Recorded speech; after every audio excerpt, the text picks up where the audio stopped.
Hello everyone, कैसे हैं आप लोग। उम्मीद करते हैं बहुत अच्छे होंगे, है ना। एकदम अच्छे से होंगे और अपने घर में होंगे या पढ़ रहे होंगे या घूम रहे होंगे। चलिए ठीक है, आज जो हम लोग पढ़ने वाले बबनी लोग ये बालक लोग, क्या बोला जाता है कि आपदा प्रबंधन पढ़ेंगे, है ना। आपदा प्रबंधन पढ़ेंगे, है ना। इसमें जानेंगे हम एक टॉपिक है आपदा प्रबंधन, एक परिचय एक्सरसाइज फर्स्ट ही होगा मेरे ख्याल से। एक्सरसाइज फर्स्ट ही होगा, है ना। देखिए ये जो आपदा प्रबंधन सब्जेक्ट है, ये बोला जाए तो भूगोल का एक भाग है, या कह सकते हैं बर्नी लोग कि भूगोल का एक भाग है, या कह सकते हैं कि एक हिस्सा है जो कि सोशल साइंस में है ना। ये सब्जेक्ट है। आपदा प्रबंधन को अंग्रेजी में क्या कहा जाता है, तो डिजास्टर कहा जाता है, डिजास्टर मैनेजमेंट, है ना। डिजास्टर मैनेजमेंट कहा जाता है। तो इसमें आज हम लोग इस चैप्टर को पढ़ने वाले हैं, बहुत अच्छे से पढ़ेंगे, एकदम बेसिक लेवल से पढ़ेंगे, है ना। एकदम बेसिक लेवल से पढ़ेंगे और एकदम उम्मीद करते हैं कि आप लोग को अच्छे से आज समझ में भी आएगा, है ना। हम टॉपिक को बहुत अच्छे से समझाएंगे आपको, ठीक है। तो आप लोग से एक रिक्वेस्ट रहेगा कि आप वीडियो को पूरा देखिएगा, है ना। चलिए ठीक है। देखिए आपदा प्रबंधन जो आपदा है क्या, है ना। तो आपको जो सेकेंड वाला चैप्टर जो पढ़ाए थे आप लोग को याद होगा, यूट्यूब पे आप देखिए चैप्टर 2 जो है आपदा प्रबंधन का। हम उसमें बताए थे कि आपदा क्या बबनी की एक प्रकार की घटना है। क्या है बबनी कि आपदा क्या है कि एक प्रकार की घटना है ना। आपदा क्या बबनी कि एक प्रकार का घटना है ना, जो कि घटता है ना। या आपदा घटना अचानक ही होता है, चाहे तो मानव जनित आपदा हो या प्राकृतिक आपदा हो, बाढ़ या पानी या बरसात, ये सब कह के नहीं आता है। और अगर आतंकवादी हमला हो गए तो ये मानव जनित आपदा है, ये भी क्या बबनी ये कह के नहीं आता है। चलिए ठीक है। तो हम लोग अगर टॉपिक पे चर्चा करते हैं बाबू, है तो टॉपिक पर अगर चर्चा किया जाए, है ना। तो देखिए हम लोग आज अच्छे से क्या टॉपिक पे चर्चा करेंगे। देखिए आज हम लोग जानेंगे भूकंप एवं सुनामी को जानेंगे, है ना। क्या जानेंगे कि भूकंप एवं सुनामी को जानेंगे, और बहुत अच्छे तरीके से जानेंगे। देखिए एक बात तो तय है, आपको एक बात तो पता होना चाहिए मेरे पबनी, आपको बताया जाए कि पृथ्वी के नीचे 3 परतें होते हैं। कितने परतें, पृथ्वी के नीचे 3 परतें होते हैं। परत प्लेट भी कहा जाता है, या क्या कहा जाता है बबनी कि चट्टान भी कहा जाता है। परत भी कहा जाता है, या कह सकते हैं कि चट्टान भी कहा जाता है। समझ में आ रहा है ना। ये जो पृथ्वी है हमारा, ये जो पृथ्वी है हमारा ना, ये पृथ्वी है। एक मिनट रहो, एक मिनट रुको, एक मिनट। चलिए देखिए ये क्या बमनी, ये पृथ्वी है। क्या है जी, ये पृथ्वी है ना। तो इसके अंदर कितने प्लेट हैं, तो 3 प्लेट है। मतलब कहने का मतलब कि इसके अंदर 3 परत है ना। मतलब समझ रहे हैं ना, परत कहने का प्लेट समझ रहे हैं ना। कहने का मतलब है कि इसके अंदर 3 परत है, 3 प्लेट है, या कह सकते हैं कि 3 तरह से, या कह सकते हैं कि चट्टान। देखिए परतें या प्लेट या चट्टान, तीनों चीज कहते हैं। देखिए कौन कौन है बबनी, तो देखना एक बार आप यहाँ पे गौर कर लो कि क्या है। तो असादी आग्नेय अकांतरित, है ना। क्या होता है कि असादी आग्नेय और क्या कि केंद्रित, है ना। तो ये पृथ्वी है, अपने क्षेत्र में क्या करता है कि घूर्णन करता है। कहने का मतलब है कि अपने अक्ष पर घूमता है। क्या पृथ्वी क्या करता है अपने, तो अपने अक्ष पर घूमता है ना। तो इसके अंदर जो है कितने परतें हैं, तो 3 परतें हैं। अब आपको बता दिए कि कौन कौन 3 परतें हैं। तो एक क्या है कि अवसादी है, उसके बाद आग्नेय, उसके बाद क्या कि कांतरित, है ना। ठीक है। चलिए ठीक है, और आगे अभी हम लोग फिर बात करेंगे, चर्चा करेंगे, तो फिर आपको बताएंगे। तो देखिए एक चीज आपको पता होना चाहिए कि कहने का मतलब ये है कि भूकंप क्या है और सुनामी क्या है। इस चीज पे हम लोग चर्चा करते हैं ना, कि भूकंप है तो आखिर क्या है। तो देखिए भूकंप आपको पता है क्या है, तो भूकंप क्या होता है। तो पृथ्वी के अंदर कितने परतें हैं कि 3 परतें हैं। पृथ्वी के अंदर कितने परतें बबनी, तो 3 को परत है। देखिए आप एक बार फिगर के माध्यम से समझो, फिजिकली आप समझो या प्रैक्टिकली समझिए, है ना, कि इसके अंदर 3 परत है। ये फर्स्ट है, ये सेकंड है, ये क्या है थर्ड है। ये तीनों क्या कर रहा है कि अपने अक्ष पर घूमता है। पृथ्वी क्या करता है कि अपने अक्ष पर घूमता है ना। ये क्या करता है कि अपने अक्ष पर घूमता है, तो घूमेगा तो तीनों ऐसे घूमेगा, जाहिर सी बात है कि तीनों क्या घूमेगा कि ऐसे घूमेगा। ठीक है। तो जब तीनों एक अपने अक्ष पर घूमेगा, तो इसको घूमने से क्या होता है कि कभी कभी क्या होता है कि तीनों आपस में टकराने लगता है। जब टकराने या ठेकने लगता है, तो जाहिर सी बात है कि नीचे वाला प्लेट ऊपर वाला से ठेकता है, तो ऊपरला क्या होगा कि हिलेगा। आप हम ही चल रहे हैं, किसी आदमी से टकरा जाए तो भी हिल जाएगा, है ना। तो हिल जाएगा। तो इसी तरह से कहते हैं कि क्या बोलते हैं कि धरती भूकंप आने का कारण क्या है कि ये तीनों परतें कभी कभी क्या होता है कि घूर्णन करने की क्रिया में, घूमने के अपने अक्ष पर घूमने की क्रिया में अपनी क्या होता है कि अपने में टकरा जाता है। कभी कि क्या होता है कि टकरा जाता है। ठीक है। चलिए ठीक है, अगर और आगे हम चर्चा करेंगे तो फिर आपको बताएंगे। ठीक है। पृथ्वी के अंदर 3 परत है, तीनों परत का नाम भी बता दिए। क्या, तो अवसादी आग्नेय और कांतरित। क्या पता है बमनी कि अवसादी आग्नेय और क्या कांतरित। चलिए ठीक है, नेक्स्ट टॉपिक पे अगर हम चर्चा करते हैं, तो नेक्स्ट टॉपिक अगर देखा जाए बमनी लोग, तो देखना।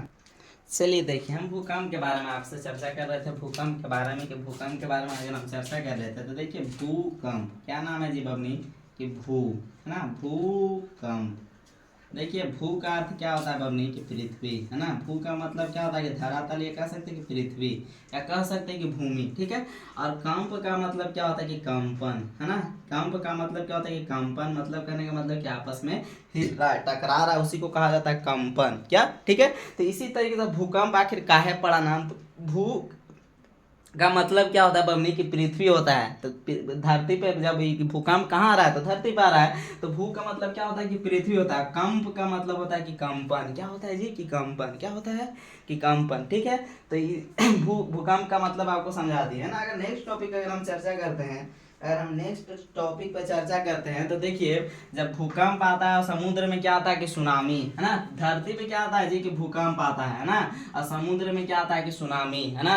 अगर यही चीज भूकंप अगर समुद्र के अंदर आ जाए तो उसी को कहा जाता है कि सुनामी है, और यही वाला अगर पृथ्वी पे आ जाए तो इसको कहा जाता है भूकंप। अब कहिएगा कि कैसे, तो देखिए अब देखना, फिर देखना सुनामी कैसे आता है। तो सुनामी में क्या आता है कि ये वाला, यहाँ से मान लो कि ये समुद्र है, ये क्या है बबनी कि ये समुद्र है। अब यहाँ से पानी उठेगा तो ऐसे ऊपर जाता है, जब सुनामी आता है तो पानी ऊपर जाता है, और ये जो ऊपर जाने की क्रिया है इसी को क्या कहा जाता है, ज्वार कहा जाता है। क्या कहा जाता है कि ज्वार, क्या कहा जाता है, ज्वार। अयुला यहीं से पानी जब ऊपर जाएगा तो जाहिर सी बात है कि ऊपर थोड़ी रह जाएगा, वो गिरना ऐसे ऐसे शुरू हो जाएगा नीचे। ये क्या हो जाएगा, कैसे गिरना शुरू हो जाएगा। ये जो नीचे गिरने की क्रिया है इसी को कहा जाता है काजी के भाटा, है ना। क्या कहा जाता है कि भाटा। तो इसी को कहा जाता है काजी के ज्वार भाटा।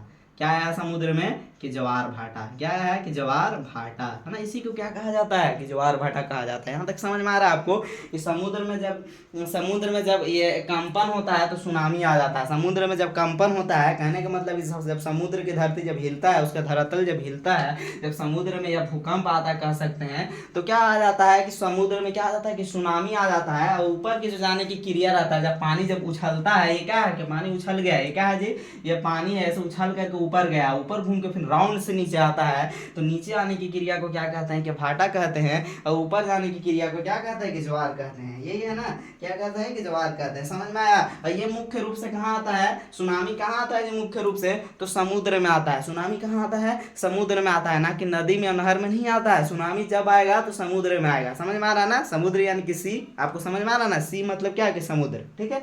अगर हम नेक्स्ट टॉपिक पर चर्चा करते हैं बमनी, अगर हम नेक्स्ट टॉपिक पर चर्चा करते हैं तो देखिए, चलिए अगर बात किया जाए सुनामी के बारे में, तो एक बात और याद रखना बबनी कि सुनामी कब आता है। सुनामी जब आता है तो मुख्य रूप से अमावस्या के दिन आता है। किस दिन, तो अमावस्या के दिन मुख्य रूप से सुनामी किस दिन आता है, मुख्य रूप से सुनामी, क्या बबनी कि मुख्य रूप से सुनामी अमावस्या के दिन आता है। किस दिन आता है जी, अमावस्या के दिन आता है। सुनामी किस दिन आता है बबनी कि मुख्य रूप से अमावस्या के दिन आता है। अमावस्या के दिन, अमावस्या के दिन आता है। किस दिन आता है, अमावस्या के दिन आता है। सुनामी मुख्य रूप से अमावस्या के दिन आता है। समझ में आया आपको। यहाँ तक टॉपिक अगर क्लियर बनी, तो एक बात और बात करने की, कहने का मतलब ये है कि देखिए पृथ्वी में क्या आता है कि ज्वार आता है, पृथ्वी में क्या आता है कि भाटा आता है। क्या आता है, पृथ्वी में ज्वार आता है। जो ऊपर के पानी जो उछलने की क्रिया को क्या कहा जाता है बमने कि ज्वार कहा जाता है। अगर पानी नीचे से समुद्र से ऊपर जा रहा है तो उसी को क्या कहा जाता है कि ज्वार कहा जाता है। और वही पानी अगर नीचे आता है, यहाँ से राउंड की तरफ से नीचे आ रहा है, तो इसी को क्या कहा जाता है कि भाटा कहा जाता है। समझ में आ गया। तो इसी को कहते हैं क्या कि ज्वार भाटा कहते हैं, ठीक है। भूकंप, देखिए भूकंप का अर्थ आप समझ लिए कि भू का मतलब होता है कि पृथ्वी, और कंप का मतलब होता है क्या कि कंपन। कंप का मतलब क्या कि कंपन होता है, ठीक है। यहाँ तक अगर कॉन्सेप्ट क्लियर है तो हम नेक्स्ट टॉपिक पर चर्चा करते हैं बबनी। नेक्स्ट टॉपिक पर हम चर्चा करते हैं तो देखना,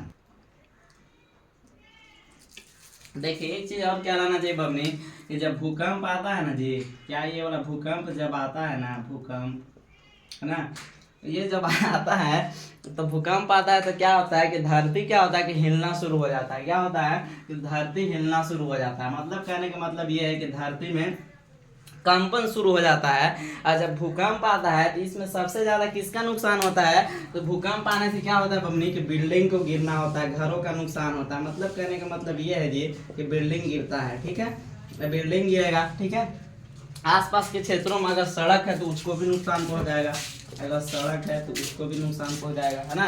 अगर कहने का मतलब है कि आसपास में कहीं पे अनाज की खेती हो रहा है तो वहाँ पे भूकंप आने से अगर वहाँ पे भूस्खलन हो जाता है, धरती फट जाता है, तो वहाँ पे भी नुकसान आएगा। ठीक है, तो कहने का मतलब ये है कि भूकंप आने से बहुत सारे नुकसान होते हैं। क्या, भूकंप आने से बहुत सारे नुकसान होते हैं, यहाँ तक कि क्या, कि जान का भी नुकसान हो जाता है। कहने का मतलब ये है कि भूकंप जब आता है तो जान का नुकसान होता है और क्या, कि माल का भी नुकसान होता है। देखना, निगेटिव मत सोचना इसका मतलब निगेटिव नहीं समझना। इससे माल कहने का मतलब ये है कि आपके कहीं पे प्रॉपर्टी है, कहने का मतलब कहीं पे मान लो कि मेरा ढेर सारा अनाज रखा हुआ है, तो मेरा माल ही तो है ना, उसको बेचेंगे तभी तो मेरे पास पैसा आएगा। तो वो क्या होगा, भूकंप आने की दृष्टि मान लो किसी स्ट्रक्चर में, किसी बिल्डिंग में, मान लो कि किसी भी अनाज घर में अनाज रखा हुआ है, धरती आया तो क्या हुआ कि बिल्डिंग गिर गया, गिरने से क्या हो गया कि अनाज घर क्या हो गया कि बर्बाद हो गया, है ना, पूरे तरीके से अनाज छप गया। तो उस स्थिति में क्या होगा कि माल का नुकसान हो गया। उस स्थिति में क्या होगा बबनी, कि माल का नुकसान हो गया, है ना। उस स्थिति में क्या होगा, ये इमली है ना, उस स्थिति में क्या होगा कि माल का नुकसान हो जाता है। ठीक है, और जान कहने का मतलब है कि वो उस बिल्डिंग में जितने सारे व्यक्ति लोग रहेंगे, मान लो कि भूकंप आता है तो भूकंप से बचाव का कारण क्या हो सकता है, आप बच कैसे सकते हैं। मान लीजिए किसी बिल्डिंग में फंस गए, कोई 20 तल्ला बिल्डिंग है ना, कोई 20 तल्ला बिल्डिंग है, उसमें अगर हम फंस गए बमनी, तो उसमें से निकलेंगे कैसे बाहर, समझ में आया। अगर फंस गए तो जब धरती जब हिलता है तो भूकंप आने की स्थिति में क्या करना चाहिए, भूकंप आने की स्थिति में ये करना चाहिए बमनी कि अगर घर की किसी कोना है तो वहां पे छुप जाना चाहिए, छत के बीच बीच नहीं रहना चाहिए। अगर छत गिरता है तो क्या होगा कि जता जाइएगा, है ना। अगर कोना में रहता है तो पिलर उलर रहेगा कोना में, मतलब कहने का मतलब ये है कि हम बच जाएंगे, है ना। कहने का मतलब ये है कि हम बच जाएंगे। अगर यदि घर में अगर पलंग है या चौकी है तो उसके नीचे भी छिप जा सकते हैं, है ना। जिसके कारण क्या होगा कि अगर दीवार गिरता है, अगर ढलाई गिरता है, अगर ईंटा गिरता है तो किसके ऊपर गिरेगा, पलंग के ऊपर गिरेगा। वो किसके ऊपर गिरेगा, तो चौकी के ऊपर गिरेगा। और वो आपको क्या करेगा, ईंटा को रोक लेगा, पत्थर को रोक लेगा आपको दबने से। समझ में आ रहा बबनी, यहाँ तक समझ में आ रहा है, यहाँ तक कॉन्सेप्ट अगर क्लियर है तो ये क्या है कि जान का नुकसान भी होता है ना। अगर मान लो कि कहीं पे बिल्डिंग गिर गया, है ना, बिल्डिंग में बहुत सारे व्यक्ति लोग हैं, या हॉस्पिटल का स्ट्रक्चर गिर गया, वहां पर बहुत सारे काफी मात्रा में व्यक्ति लोग हैं, तो उस स्थिति में क्या होगा, धरती हिलने से क्या है कि बिल्डिंग गिर गया, तो उस स्थिति में जान का नुकसान होगा, बहुत सारे लोग मारे जाएंगे, बहुत सारे लोग क्या होंगे कि चप के मर जाएंगे। समझ में आ रहा है, यहाँ तक कॉन्सेप्ट क्लियर है। माल का कॉन्सेप्ट आपको क्लियर हो जाएगा। कहीं पे मेरा सामान पड़ा हुआ है, बिल्डिंग गिर जाता है तो मेरा माल का भी नुकसान हो जाता है। समझ में आया। अब चलिए नेक्स्ट टॉपिक पर अगर हम चर्चा करते हैं। देखिए, अगर नेक्स्ट टॉपिक अगर सवाल के दृष्टिकोण से बबली लोग चर्चा करते हैं, देखिए एग्जाम के दृष्टिकोण से सवाल ऐसे पूछता है। देखिए सवाल ऐसे पूछता है, आपको एकदम सवाल ऐसे पूछेगा, एकदम घुमा फिरा के एक ही सवाल करेगा और आपसे सब चीज़ की जानकारी ले लेगा, है ना। भूकंप के बारे में जान लेगा, इसके कारण क्या है, कि आया का है, देख रहे हैं ना, भूकंप के बारे में जानेगा, इसका कारण क्या, दुख हो गया ना, और क्या कह रहा है कि इससे बचने को उपाय, तीनों चीज़ को जान लिया। कैगो सवाल किया आपसे, मात्र एक सवाल किया, है ना, ओनली फॉर वन सवाल किया, ओनली फॉर वन क्वेश्चन, है ना। और आंसर क्या ले लिया आपसे, तीन तीन सवालों की जवाब आपसे मांग लिया, है ना, तीन तीन सवालों के जवाब आपसे ले लिया बबनी। तो देखिए सवाल क्या कह रहा है, देखिए कह रहा है कि भूकंप क्या है ना, यहाँ से यहाँ तक, यहाँ से यहाँ तक ये गो सवाल हो गया कि नहीं हो गया, भूकंप क्या है सवाल है कि नहीं, है ना। अब इसी में घुमा घुसा के पूछ दिया क्या, कि इसके कारण क्या है, अरे इसके कारण, तो यहाँ तक दो गो हो गया, यहाँ तक क्या हो गया बमनी कि दो गो हो गया, है ना। एवं बचने के उपाय क्या हो गया, तीन गो, तीनों चीज एक ही में पूछ लिया कि भूकंप क्या है, इसके कारण क्या है, ये आया का है, और क्या कि इससे बचने के उपाय, तीनों चीज के क्या किया बमनी कि एक ही चीज में पूछ लिया। तो ठीक है, आप भी एक ही चीज में आंसर दीजिएगा, टेंशन नहीं लेना, है ना, डर नहीं जाना, है ना। तीन गो सवाल पूछ दिया था, तीन पन्ना लिखेंगे, ऐसा नहीं है ना। देखिए सब चीज का एक लेवल होता है। देखिए आप बताइएगा क्या, देखिए आंसर कैसे लिखिएगा, देखिए नोट्स एकदम मिनिमम आपको बनाना ही बनाना है ना, आपको क्या करना है, नोट्स बनाना ही बनाना है। देखिए पृथ्वी हमेशा गतिमान है ना, सही बात है। पृथ्वी क्या क्या हमेशा गतिमान है, वो गति करते रहता है, अपने अक्ष पे क्या करता है कि घूमते रहता है ना। पृथ्वी हमेशा गतिमान है, ठीक है ना। यही ना पृथ्वी क्या है कि हमेशा गतिमान है, अपने अक्ष पर घूम रहा है, ठीक है। और क्या बबनी, गतिमान है और गतिमान रहने के क्रम में भूगर्भ की प्लेटों को आपस में टकराने से अचानक कंपन होता है ना। अभी बताया था ना कि पृथ्वी के अंदर कितने परत हैं, प्लेट कितने, तीन परत है। कौन कौन बताए थे आपको, है ना, आपको याद है कि कौन कौन बताए थे, है ना, आपको याद है क्या बताए थे, एक बताए थे क्या कि अग्नय, है ना, एक का चीज अवसादी, और एक क्या बताए थे बबनी, है ना, अवसादी अग्नय, और क्या आंतरिक, ये तीन परत है, तीन प्लेट है ना। क्या क्या कि अग्नय, क्या एक बार और देख लो आप, क्या बताए थे आपको कि तीन है ना जी, क्या है कि अग्नय, है ना, अग्नय, है ना, और क्या बबनी अवसादी, क्या है बबनी कि असादी। यहाँ पे देखना एकदम गौर करना, देखो एकदम बेसिक लेवल से है ना, ऐसे कोई नहीं पढ़ाता है जैसे हम पढ़ा रहे हैं। असादी है ना। तीसरा क्या कि कयांतरित, ये तीनों को प्लेट है कयांतरित। देखिए कयांतरित, ये तीनों है ना। ये पृथ्वी जो देख रहे हैं मेरे हाथ में, ये जो ग्लोब देख रहे हैं आप मेरे हाथ में, इसके अंदर कितने परत हैं? तो 3 गो एक सतह है, मतलब कहने का मतलब 3 गो परत है।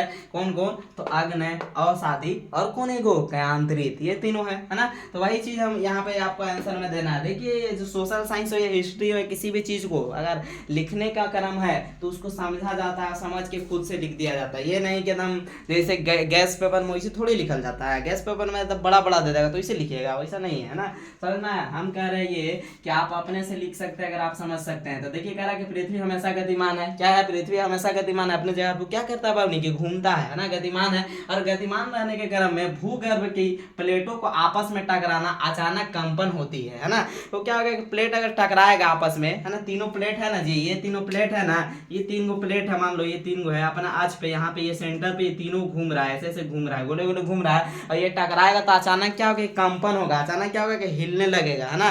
मान लो कि धरती जब अचानक जब टकराएगा तो कंपन होगा, तो अचानक क्या होगा बाबू? कि हिलने लगेगा। और जब हिलने लगेगा तो यही हिलने के क्रम में बर्बादी शुरू हो जाता है ना। बड़े बड़े स्ट्रक्चर खड़ा है ना, भूकंप रोधी नहीं है, भूकंप आया तो गिरा दिया, है ना, उसमें जान माल सब चल जाएगा, है ना, उसमें जितना सारा पैसा वैसा है या जो भी चीज है वो सारे चीज चल जाएगा।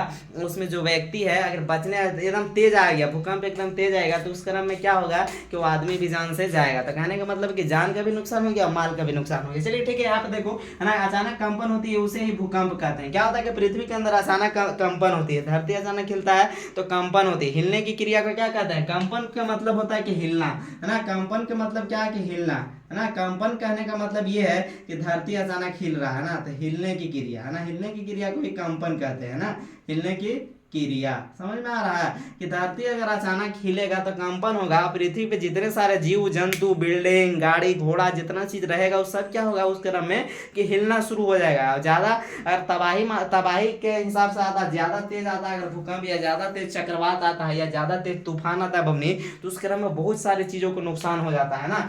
कहने का मतलब ये है कि पृथ्वी पर जितने सारी चीजें हैं वो सब हिलने लगेंगे तो अचानक कंपन होता है ना। भूकंप को एक बात और याद रखना कि भूचाल भी कहा जाता है। क्या कहा जाता है बमनी?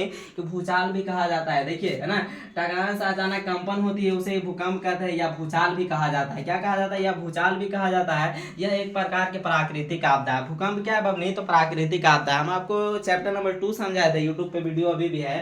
चैप्टर नंबर 2 में आपको याद होगा कि प्राकृतिक आपदा किसे कहते हैं। समझ में आ रहा है? प्राकृतिक आपदा किसको कहते हैं? मानव जनित आपदा किसे कहते हैं। तो देख बमनी, प्राकृतिक आपदा उसे कहते हैं जो ईश्वर के तरफ से आता है। कहने का मतलब है कि ऊपर वाले की तरफ से, या भगवान की तरफ से, या कह सकते हैं कि अल्लाह ताला की तरफ से, है ना, ऊपर वाले की तरफ से जितनी सारी घटनाएं आती है उसको कहा जाता है प्राकृतिक आपदा। जैसे कि भूकंप, भूकंप कोई इंसान ला सकता है क्या? कोई है दम नहीं ला सकता है ना। अब बाढ़ कोई इंसान ला सकता है क्या? नहीं। ये क्या है? सब प्राकृतिक आपदा है। सुनामी, ये सब क्या है? प्राकृतिक आपदा है। ये सब आपका एग्जाम्पल है ना। देखिए, सुनामी ना इंसान ला सकता है, ना बाढ़ इंसान ला सकता है, ना भूकंप ला सकता है। कोई इंसान है जिसके अंदर इतना ताकत है कि पूरा धरती का अकेले हिला दे? नहीं ना। तो ये प्राकृतिक आपदा है, ईश्वर की देन है, ईश्वर की तरफ से आता है। बाढ़ क्या है? कि ईश्वर की तरफ से आता है। सुनामी क्या है? कि ईश्वर की तरफ से आता है। समझ में आ रहा है? अब मानव जनित किसको कहते हैं ये भी आप देख लो, है ना। मानव जनित कहने का मतलब ये है, मानव जनित को कृत्रिम आपदा भी कहा जाता है ना। मानव जनित किसको कहा जाता है बबनी? मानव जनित किसको कहा जाता है? तो मानव जनित में आतंकवाद, है ना। क्या? आतंकवाद। क्या बमनी? कि आतंकवाद, है ना, नक्सली हमला आतंकवाद कहा जाता है ना। या कह सकते हैं क्या? कि रेल दुर्घटना, है ना, सड़क हादसा, है ना, रेल दुर्घटना, है ना। क्या बमनी? कि रेल दुर्घटना, ठीक है, रेल दुर्घटना, समझ में आया? ट्रेन एक्सीडेंट, ठीक है। या कह सकते हैं वायुयान घटना, है ना। तो कहने का मतलब ये है कि जो मानव संबंधित है उसको कहा जाता है मानव जनित। या रोड एक्सीडेंट, अगर बाइक से अगर चल रहा है तो मानव से संबंधित है ना। मानव अगर गिर गया है तो प्राकृतिक का काम नहीं है। आप अगर स्पीड बाइक चला रहे हैं, गिर गए, एक्सीडेंट हो गया, तो ऊपर वाले की गलती नहीं है, वो आपकी गलती है, वो मानव जनित घटना है। किसने गलती किया है? तो आपने किया है ना, वो ऊपर वाले ने नहीं किया। उन्होंने थोड़ी कहा था कि 120 का स्पीड चलाइए, 80 का स्पीड चलाइए, कहे थे का? ऊपर वाला कहता है क्या कितना स्पीड रफ गाड़ी चलाओ, है ना, वो भी बाइक या 4 व्हीलर, कोई सा भी बाइक हो उतना ही चलना चाहिए। हर रोड के ऊपर लिमिट लगा रहता है कि कहीं पे 30 का स्पीड करके लिमिट लगा हुआ रहता है। रोड के साइड में बैनर लगा हुआ रहता है, ये भी लिखा रहता है कि क्या बोलते हैं कि यात्रीगण, या ये भी लिखा होता है कृपया बाइक चलाते वक्त या कार चलाते वक्त क्या करें, आपके फोन का उपयोग ना करें, है ना। आपको चेतावनी भी दे रही है सरकार, है ना, जिस क्षेत्र में है ना, जिस देश में है वहाँ की सरकार क्या कर रही है कि आपको बचाव के लिए जगह जगह पे आपके लिए ऐसे रोड के किनारे, मान लो कि ये सड़क है बबनी, तो रोड के किनारे यहाँ पे लगा हुआ रहता है, इस पे लिखा हुआ रहता है कि फोन का उपयोग नहीं करें, कृपया गाड़ी धीरे चलाएं, कृपया वाहन को धीरे चलाएं, है ना, समझ में आ रहा है। तो कहने का मतलब ये है, आप गलती कीजिएगा, आपको वहाँ पे लिमिट रहता है कि मान लीजिए कि रोड के साइड में लगा कि आपको 40 के स्पीड चलना है, 40 किलोमीटर, है ना, मतलब कहने का मतलब ये 40 का स्पीड चलना है ना, पर किलोमीटर 40 का स्पीड चलना है, कहने का मतलब ये है। तो कहने का मतलब ये है कि हम ज्यादा भगाते हैं तो हम जाएंगे, वहाँ कोई रोकने वाला मना करने वाला नहीं है, क्या किसी को क्या पड़ा, यही सब काम है कि आप स्पीड चलिए, क्या कीजिएगा नहीं कीजिएगा, सब आपका कोई जिम्मा नहीं लिया, ना सरकार ना कोई व्यक्ति, आप जाइएगा, है ना। तो ये मानव जनित आपदा होता है, समझ में। आतंकवादी हमला मानव जनित आपदा, किसी का मर्डर हो गया मानव जनित आपदा, रेल दुर्घटना मानव जनित आपदा, रोड एक्सीडेंट मानव जनित आपदा, प्राकृतिक आपदा आपको समझ में आ गया, है ना। क्या अपनी भूकंप, बाढ़, सुनामी, ये सब जितने सारी चीजें हैं, भूस्खलन, धरती का फट जाना, ये सब क्या है कि प्राकृतिक आपदा है। चलिए ठीक है, अगर हम नेक्स्ट टॉपिक पर चर्चा करते हैं तो ये वाला सवाल आपको पूरा किए थे यहाँ तक। देखिए यह एक प्रकार की प्राकृतिक आपदा है जिससे धरती में विशाल दरार फट जाता है। दरार उसी को कहा जाता है भूस्खलन। जब भूकंप ज्यादा तेज आता है तो कहीं कहीं धरती फट जाता है। धरती फटने के क्रम में वहां पर जितने सारे लोग रहते हैं धरती के अंदर समा जाते हैं, भीतर चल जाते हैं, है ना। अब क्या हो जाएगा, भूस्खलन हो गया, धरती फट गया, वहां से पानी निकलने लगता है। आप लोग को पता है कि चैप्टर नंबर 2 पढ़ाए होंगे तो उसमें बताए होंगे कि ये कोयला का निर्माण कैसे हुआ था। आज के हजारों वर्ष पहले कहा जाता है, कोई देखा नहीं है, कहा जाता है कि हजारों वर्ष पहले बहुत तेज क्या आया था कि भूकंप आया था या तूफान आया था, जिसके कारण क्या होगा धरती फटा, और धरती फटने के क्रम में जितने सारे पेड़ पौधे थे सब धरती के भीतर समा गए, धरती के अंदर चले गए, और उसी क्रम में क्या है कि हम लोग आज कोयला का निर्माण मिलता है हजारों वर्ष बाद। समझ में आया। तो कोयला का खोज क्या हुआ कि हजारों वर्ष बाद हुआ, वो भी पृथ्वी पे हजारों वर्ष पहले धरती पे क्या आया था, तूफान, क्या बोलते हैं, भूकंप आया था, जिसके कारण धरती का फटने के कारण सारे पेड़ पौधे, जीव जंतु सारे धरती के नीचे समा गए, है ना।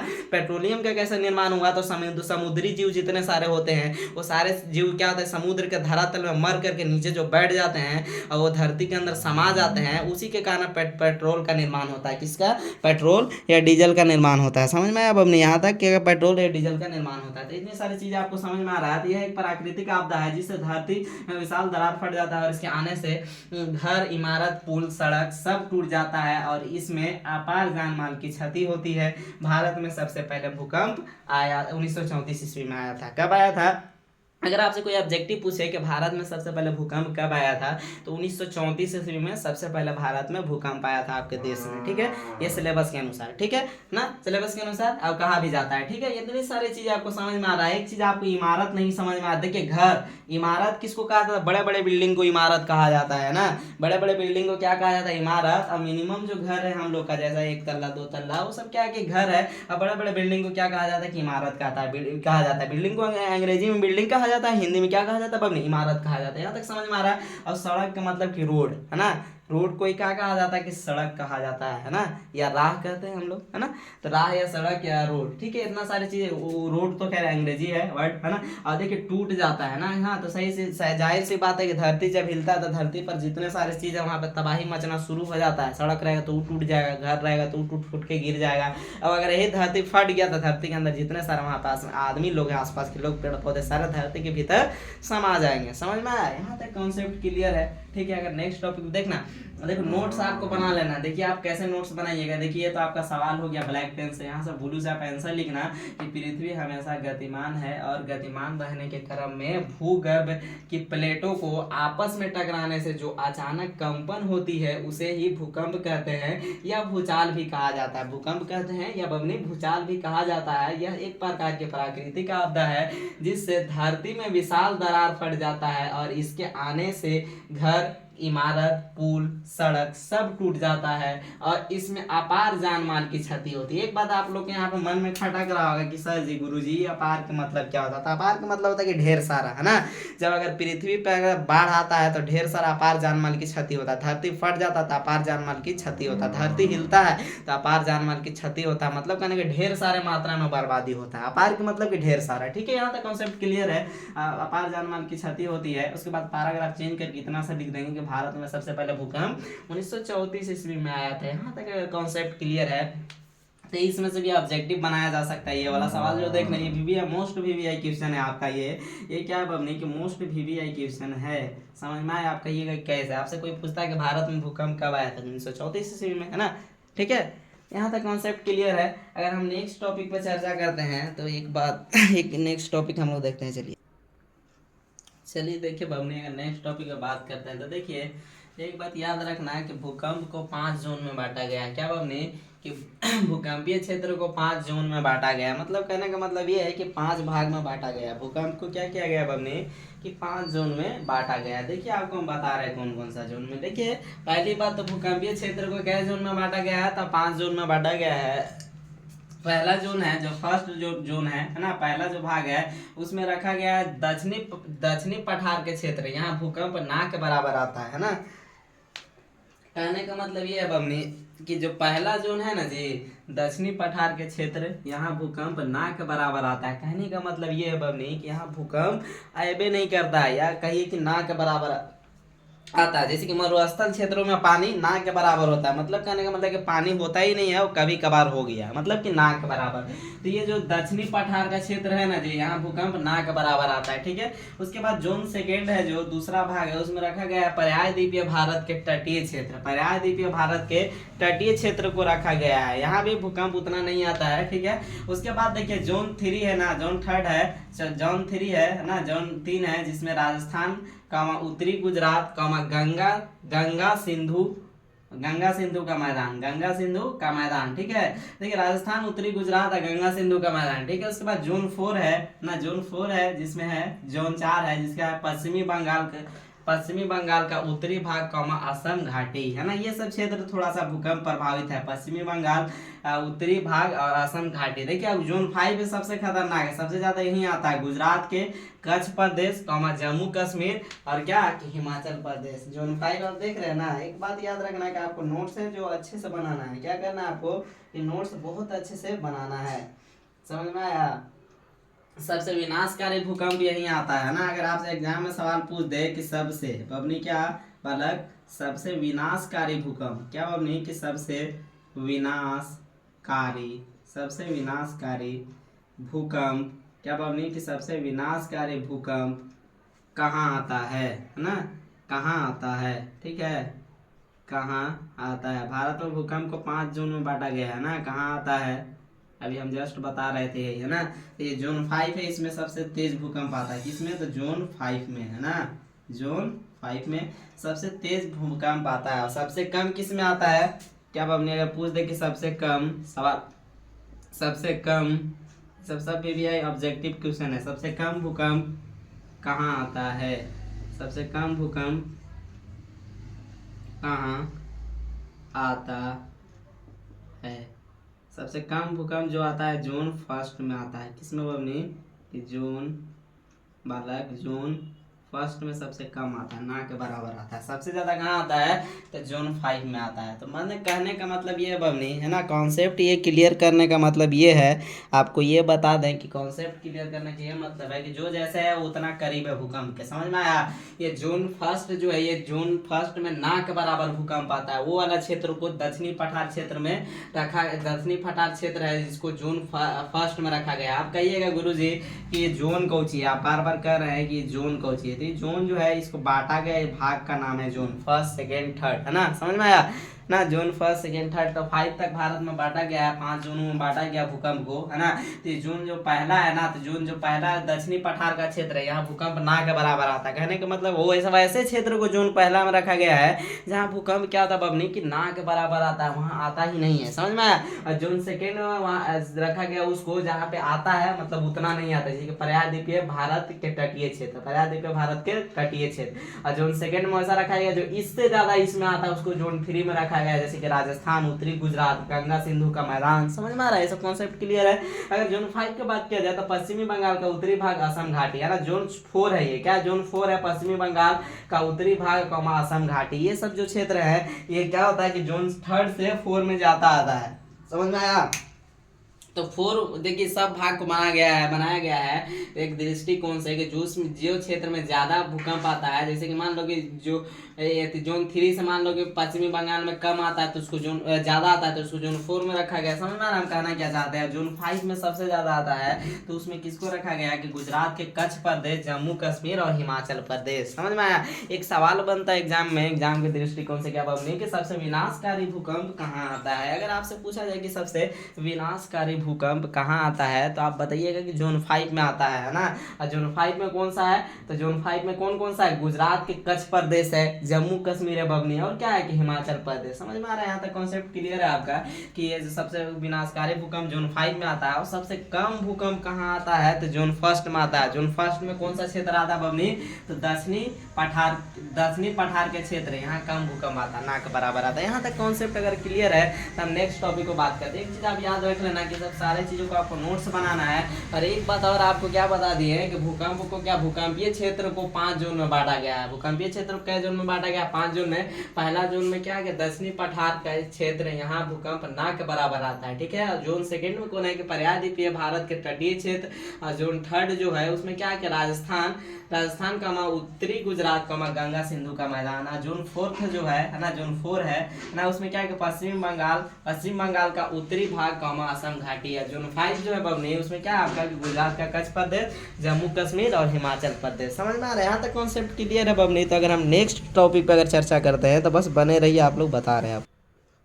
चलिए देखिए बबनी नेक्स्ट टॉपिक हम चर्चा करते हैं। देखिए आपको बता दें कि जिस तरह जून को बांटा गया था उसी तरह भूकंपीय तरंग भी 3 तरह के होते हैं। देखिए वो तो बांटा गया था ना, ये 3 तरह का होता है। क्या बबनी कि भूकंपीय तरंग कितने तरह के होते हैं, तो 3 तरह के होते हैं। 3 तरह के होते हैं, कितने तरह के, 3 प्रकार के होते हैं ना भूकंपीय तरंगों के प्रकार, ठीक है।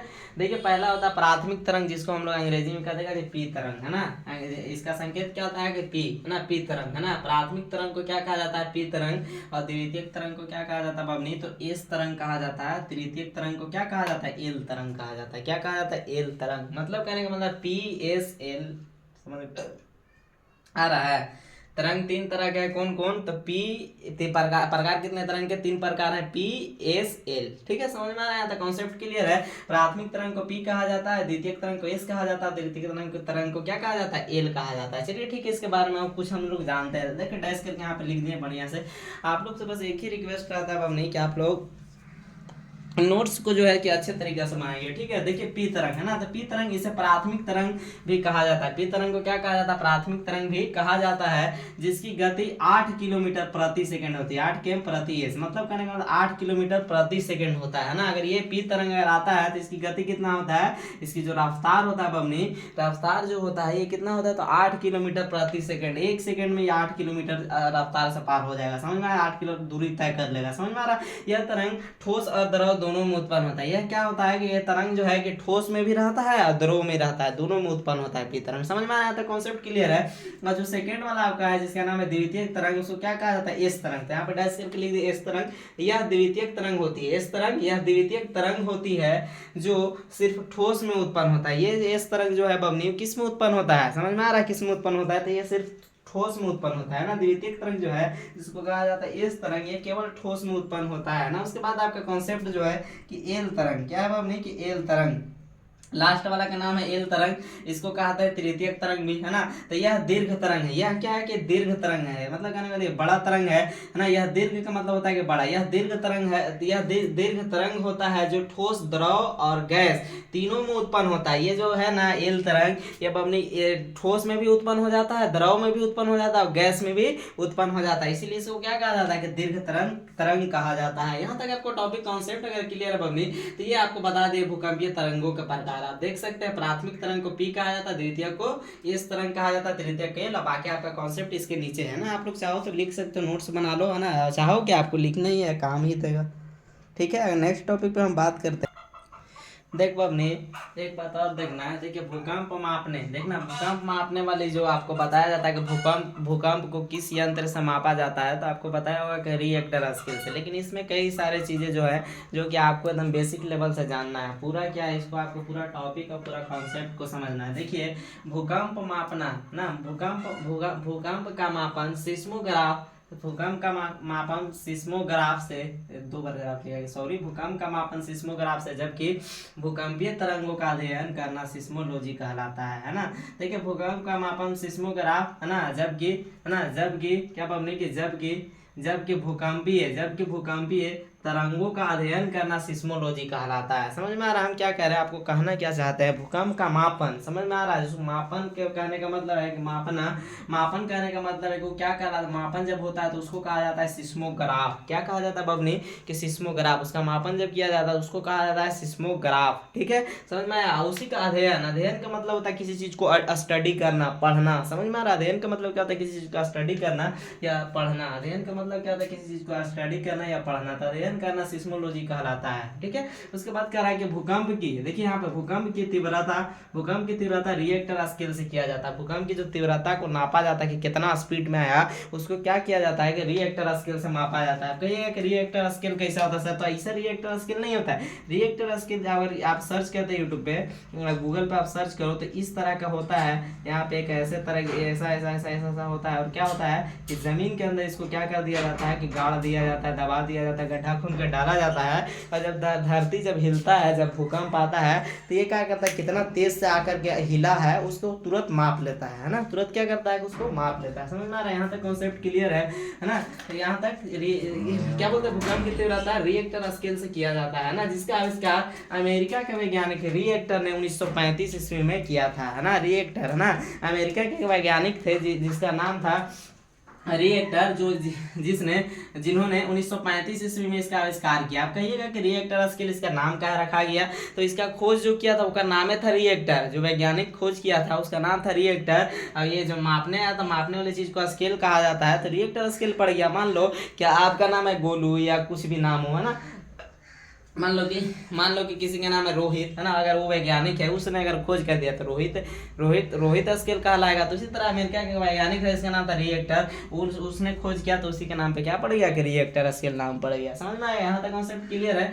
आपको क्या पता है कि भूकंप का अध्ययन सिस्मोग्राफ, जबकि क्या बोलते हैं, भूकंप का मापन क्या सिस्मोग्राफ, जबकि भूकंपीय तरंगों का अध्ययन सिस्मोलॉजी कहलाता है। भूकंप की तीव्रता रिएक्टर स्केल से किया जाता है, जिसका आविष्कार अमेरिका के वैज्ञानिक रिएक्टर ने 1935 में किया था, ठीक है। अब देखिए कुछ जो है कॉन्सेप्ट यहाँ तक आपको क्लियर है। अब जो कुछ कॉन्सेप्ट जो रह गया अब नहीं, हम आपको बताना चाहते हैं, वो भी अच्छे तरीके से हम बताना चाहते हैं। ये देखिए यहाँ पे कुछ कॉन्सेप्ट है। देखिए पहाड़, देख कर टॉपिक में कह रहा है कि पहाड़ों से गिरने वाले बर्फ को हिमस्खलन कहते हैं। इसके कारण ही पृथ्वी में भूकंप आता है। बर्फ समझ रहे हैं, जम्मू कश्मीर में जाइएगा ना तो सड़कों पर बर्फ जमल रहता है, ठंडा के समय तो ज्यादातर हो जाता है ना। तो पहाड़ों पे मान लो कि ये पहाड़ है बबनी, ये क्या है, ये पहाड़ है, यहाँ पे इस पे बर्फ ऐसे जमा हुआ है।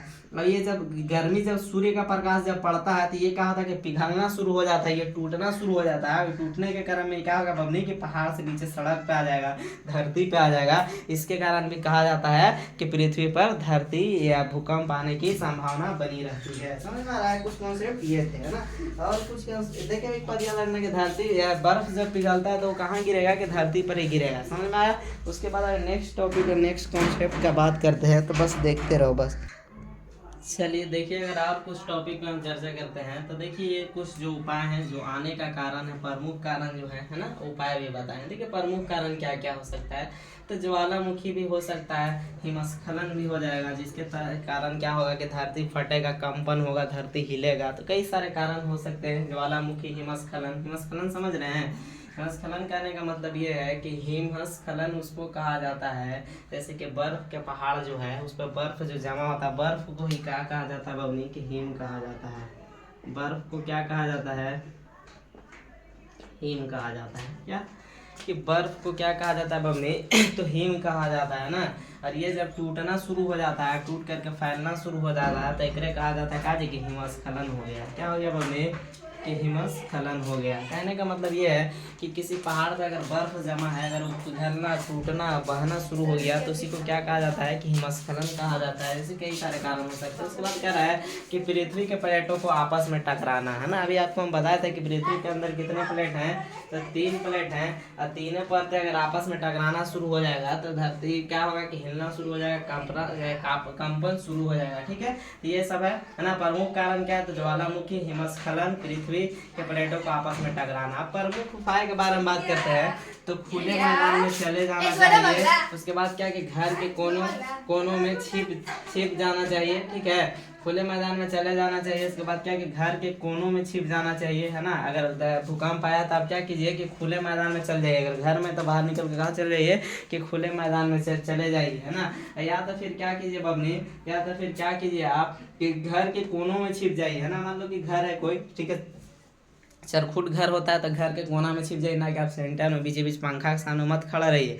वो जब के धरती जब हिलेगा तो जो ढलाई होगा वो सब किसके ऊपर गिर जाएगा? तो आपके ऊपर गिर जाएगा। कोना में रहता है तो सपोर्ट में रहेगा, 2 साइड से दीवार पिलर भी रहेगा तो बच सकते हैं, संभावना है बचने का उपाय। ठीक है, उसके बाद क्या है कि पलंग के अंदर छिप जाएगा। घर में चौकी पलंग है तो उसके नीचे भी आप छिप सकते हैं घुस के। जैसे लुका छुपी खेलते हैं तो लुका जाते हैं चौकी पलंग के नीचे, तो ऐसे ही जब धरती हिलेगा, जब भूकंप आएगा तो छिप सकते हैं। उसके बाद क्या कि गाड़ी चलाते समय रोक देना चाहिए। अगर हम गाड़ी से कहीं जा रहे हैं, या बाइक हो या 4 व्हीलर कहीं ट्रेवल कर रहे हैं, जा रहे हैं, तो धरती हिलने के कारण में क्या करेंगे कि रोक देंगे। उसमें क्या होगा कि हमको बचने की संभावना रहेगा कि धरती रहेगा तो गाड़ी ले जाएंगे इधर, हो जाएगा उधर, समझ में आ रहा है। तो उसके बाद क्या कि लिफ्ट का उपयोग ना करें। क्या कि जब धरती भूकंप जब हिल रहा है, धरती जब हिल रहा है, भूकंप जब आया है, तो क्या कि लिफ्ट का प्रयोग भी नहीं करना चाहिए। ठीक है, उसके बाद देखिए और उपाय क्या क्या और क्या हो सकता है कि भूकंप आने से पूर्वानुमान करना चाहिए। क्या जी कि पूर्वानुमान, है ना। धरती हिलने से पहले पूर्वानुमान करना चाहिए, है ना, भूकंप आने से पहले। और क्या पूर्वानुमान मतलब करने का मतलब है कि भूकंप आने से पहले ही अनुमान लग जाता है। जैसे कि कुछ जानवर होता है, जैसे कि मान लो कि कुत्ता, घोड़ा, ये सबको कहा जाता है कि सबको धरती हिलने से पहले इन लोग का अनुमान हो जाता है कि पृथ्वी हिलने वाला है। ठीक है, या कई वैज्ञानिक लोग के संभावना से बताया जाता है न्यूज में भी, क्या जब बहुत तेज तूफान आने वाला है, चक्रवात आने वाला है, धरती हिलने वाला है, कई वैज्ञानिकों के थ्रू भी बताया जाता है। और क्या कि भूकंप रोधी भवन का निर्माण करें, है ना। भूकंप वाला क्षेत्र में कैसा घर बनाना चाहिए? तो भूकंप रोधी, समझ में आया ना। भूकंप रोधी इंजीनियर से बता करके कि भूकंप वाला एरिया यहाँ पे कैसा घर बनना चाहिए, कैसा पिलर डलाना चाहिए, कैसा स्ट्रक्चर होगा बिल्डिंग का, वो भूकंप रोधी बनाना चाहिए, वो इंजीनियर से सलाह लेके, समझ में आया। उसके बाद और क्या उपाय हो सकता है? तो जान की सुरक्षा होना चाहिए, है ना। अपनी जान को भूकंप आने की संभावना अगर पूर्वानुमान हो गया है, पहले पता चल गया कि भूकंप आने वाला है, तो क्या होना चाहिए बबनी कि जान की सुरक्षा। क्या कि जान की सुरक्षा, समझ में आया, जान की सुरक्षा। और क्या होना चाहिए? और क्या होना चाहिए? जान की सुरक्षा हो गया। और क्या होना चाहिए आपको? और क्या होना चाहिए कि प्रशासनिक कार्य, है ना, प्रशासनिक कार्य भी करना चाहिए। आप समझ प्रशासनिक कार्य क्या होता है? क्या एक टॉपिक है कि प्रशासनिक कार्य मतलब कहने का मतलब है कि भूकंप या बाढ़ उड़ाता है तो इसमें प्रशासनिक, है ना, क्या बबनी कि प्रशासनिक कार्य भी करना चाहिए। प्रशासन लोग की सहायता लेना चाहिए। लोग अगर मदद कर रहे हैं तो इन लोग को बताना चाहिए, लोग से भी क्या, और लोगों को खबर पहुंचाने में, या इनको कुछ भी भूकंप अगर बहुत तेज आ गया, धरती पे फट गया, तो प्रशासन में बहुत सारी पब्लिक लोग की सहायता करती है। जैसे कि एम्बुलेंस बुला देगा, आपको बचने के चांसेस बहुत बढ़ जाएंगे। प्रशासनिक सेवा क्या करेगी कि आपका सेवा करेगी। और जैसे कि और क्या होना चाहिए कि जैसे कि गैर राष्ट्रीय संस्था है ना, गैर राष्ट्रीय भूकंप संस्था, या क्या बोलते हैं, क्या गैर क्या बोलते हैं कि गैर राष्ट्रीय सहायता समूह जो होता है, मतलब कि जो प्राइवेट संस्थाएं हैं वो लोग भी मदद करते हैं भूकंप आने पर, है ना। बहुत सारे लोग हैं, है ना, जो कि मदद करना चाहते हैं। तो ये जो कॉन्सेप्ट था आपको बहुत अच्छे से आपको समझाए हैं, उम्मीद करते हैं कि बहुत अच्छे से समझ में आया होगा, है ना। अगर जब हम नेक्स्ट टॉपिक पर बात करेंगे तो फिर पढ़ेंगे, है ना। इसके और बहुत अच्छे से आपको ये समझाए हैं पृथ्वी के बारे में, है ना, इसको बहुत अच्छे से आपको समझाए हैं। अगर नेक्स्ट टॉपिक पर बात करते फिर मौका मिलेगा तो फिर वीडियो बनेगा और फिर आपको बताया जाएगा। और एक रिक्वेस्ट रहता है कि आप वीडियो को देखें तो लाइक भी कीजिए, शेयर भी कीजिए, है ना, समझ में आया, सब्सक्राइब भी कीजिए, है ना। बस बने रहिए हमारे चैनल पे, है ना, बहुत अच्छे रिजल्ट होने वाले हैं, है ना। और मेहनत कीजिए, सिलेबस भी बहुत अच्छे से चल रहा है, ठीक है। आप लोग पढ़िए, है ना। फालतू चीज़ों फ़ोन और इंस्टाग्राम थोड़ा सा कम चलाओ, थोड़ा सा मेहनत कर लो तो अच्छे रहेंगे ना। तब तक के लिए best of luck, all the best, फिर मिलेंगे।